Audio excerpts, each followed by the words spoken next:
آج ٹریکس 45 کا پہلا جنرل باڈی کا اجلاس تابش بینکیوٹ ممار کراچی میں منعقد ہوا۔ تقریب کا باقاعدہ آغاز تلاوت قرآن پاک سے کیا گیا۔ اس کے بعد نعت مقبول کا نذرانہ بھی پیش کیا گیا۔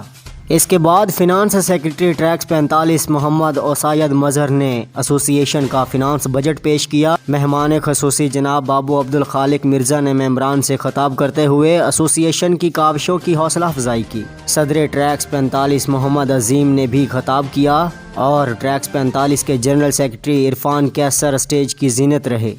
ممبران اور مہمانوں کو بھی ویلکم کرتے رہے۔ چیف الیکشن کمشنر اور مہمان خصوصی جناب سید محمد شکیل احمد نے اپنے خطاب کے دوران ٹریکس 45 کے 2021 الیکشن کے شیڈول کا اعلان کرتے ہوئے انتخابات کی تاریخ دی۔ انفارمیشن سیکرٹری طارق حبیب خان نے گلشن معمار اور ریئلٹرز برادری کے سال 2020 سے ابھی تک انتقال کر جانے والے مرحوم حضرات کے نام لے کر دعائے مغفرت کی۔ اس کے علاوہ علیل ممبران کی صحت یابی کے لیے بھی دعا فرمائی اور آنے والے تمام معزز مہمانوں کا تعارف ممبران سے کروایا۔ اس کے بعد ممبران میں معزز مہمانوں سے ممبرشپ سرٹیفکیٹ تقسیم کروائے گئے۔ کوآرڈینیٹر شبیر لاشاری بھائی اور دیگر عہدیداروں نے معزز مہمانوں کو اجراکو کا تحفہ دیا اور ممبران کو سرٹیفکیٹ بھی پیش کیے۔ آخر میں ہمارے پیارے ملک پاکستان کا قومی ترانہ پیش کیا گیا، جس کو احترام کے ساتھ دل پر ہاتھ رکھ کے ممبران نے پڑھا اور ترانے کے بعد ممبران اور مہمانوں کی پرتکلف کھانے سے بھی توازہ